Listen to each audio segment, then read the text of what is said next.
They did show it this time, like, it was a game for sure, but it was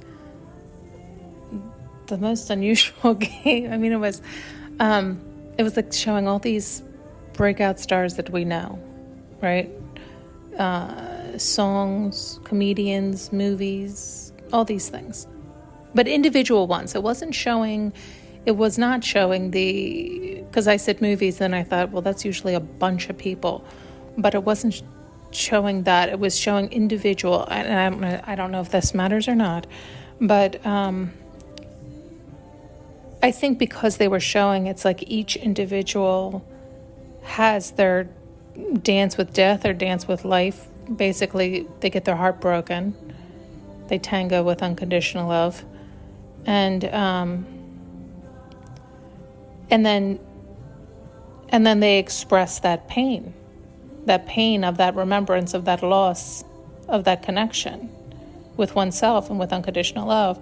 And so then it pours out through whatever their medium is. And so during this whole process, so that was like the overall that we see in the 3D, but then it does show like the spiritual battle and all the things that take place and how it's like all the demons come to life, all the things are activated, all of the battles get started. It's the idea of a spiritual awakening, a DNA activation. I mean, people say these same things in so many unique and new ways to say the same thing.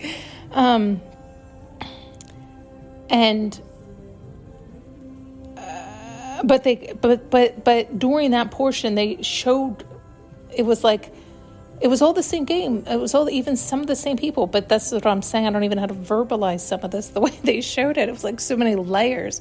Where it's like, well, that's what you see on this level, but on this level, it was like, okay, now all demons activate and attack. And all of this can seem so cruel, and it kind of is the way they showed it. Honestly, it kind of is.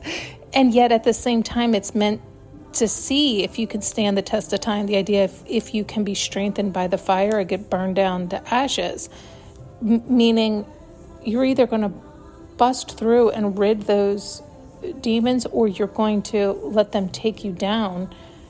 And I guess that determined whether they became all these like breakout stars. But like literally, I mean, because oftentimes they'll say that to me and it's like everybody is a star. I don't mean that like publicly per se, but I mean like you become in your full power is what I mean. You become your authentic self is what I mean. You shine through is what I mean. So you're walking amongst stars all over the place. You just might not realize it or recognize it. But I think a lot of you do. It's like, you know, your friends or family or coworkers or people you know that are truly them, that are authentic. They probably have been through the battlefield, you know. I'm not talking about just nice people. I'm not talking, no. I mean, people who are in full alignment. So there are stars, what I'm saying. So that's what I mean by like, that's our words are, it's challenging, isn't it? Because people, they were showing me earlier about this, where many of different examples that I have said that they have meant, like other people hear it differently. So like when I would say star, they would think I meant some like, I guess celebrity is what they think of when you say that. That's interesting. Where that's not necessarily what I mean. But I guess it's an easy example for all of us to think of, to visualize. But unfortunately, in doing so, it also misguides your subconscious or maybe your conscious that that's the result or the consequence. And it's like, well, no, I mean, the result, the consequence, the reward is that you're yourself, you're authentically you. You've shaken off those lower energies, those lower demons. You've broken free, you've broken through. Okay, so there's that. There was another one that was just like that. They were showing me, it's like when I say move from your heart, because I that's how they often show me an imagery. And that's what I mean, from your full alignment, from your truest, purest form. But some people have taken that as move from your emotions. And I guess it can be tangled or confused. And that's not what I mean. Because then people will be like, well, because, and I've said that too, it's like, how does it feel for you? But you have to know your north from your south. And if you've always been topsy-turvy, you might think your south node, what's actually painful and isn't in your truest alignment and best direction, feels good because you've gotten comfortable there and that's all you know. So you have to be really careful with, does it feel good? Well, are you in alignment to know up from down, to know if it feels good? And so all of this can get very tangled and confused. And so they were showing me, like, when I say that, move from your heart, your truest heart's desire, your truest north, your highest and greatest, your best, what's going to honor you, right? And your alignment and keep you connected to how you really want to feel and how you want your life to look, even if it doesn't look or feel that way right now. And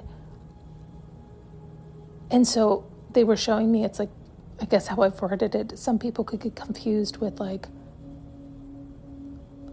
heart over head kind of thing, where it's like, well, the truth is we want both your emotions and your mind to be in alignment and your nervous system to bridge that gap. And so you can stand up straight and be in your authentic self and moving from that alignment, that north node, your highest and greatest, because then it is for the highest and greatest of all. And that's what I mean. But boy, it can be challenging even to spit all that out, because I'm thinking, who knows how many words I could have tripped up that could need further clarification there. And but part of that I've shared with you before is a lot of times they'll have me mess up with my human error, because it's supposed to also get people curious enough, but not to follow, right? Like, it's curious enough to learn more, to tap into, it's like, listen here, learn from plenty of people, it's like your due diligence, but just to get back to you. It's almost like he wants all humans to continue to be human, because that's what we're supposed to be doing, is focusing on our own lives and having our own forward motion and growth and expansion, which helps expand the universe. And yet, it's like when any one human it's almost like the idea of if everybody followed one human, that human would think they're God, and disillusion themselves. And we've talked about that in depth, but it was more than that. It was like, you've heard me fuck up all the time, right? And I'm not shy about it. I'm happy to have it. I'd like people to see I fuck up, right? Like, it's important, I think, for people to lead, to show, yes, we fuck up and we apologize, or we make amends, or we correct, or it's like we need to have that, but we also need to show, yeah, we're human. And the point is everybody needs to be in their own alignment. They need to be following their own lead. They have to want to feel good. They have to want to be in their highest and best and want to live their life. And that means they have to reconnect with themselves, not some human outside of themselves. And so can you hear that? I'm still choppy and saying it's almost like the universe has, all leaders do that. Almost, you've heard me say it, I get disheartened. You've heard me say that, right? Like, there'll be people I listen to or I follow, right? Like, I'll learn from them, but it's almost too much, right? Too much. I'm putting too much weight or too much value or too much emphasis on any other human. And then it's like the universe will be like, no, and he'll show me an error in them. He'll show a flaw in them, and it's like reminding, no, they're a fuck up just like you, just like everyone. The whole point was to get you excited, to get you upright, to get you in your north node, to get you realigned. Now you get back to you, and you live your life, and you lead your life, right? You don't have anybody leading you. You want to be able to get clear and think on your own, decide on your own, feel on your own, right? Not having somebody else lead you on that leash.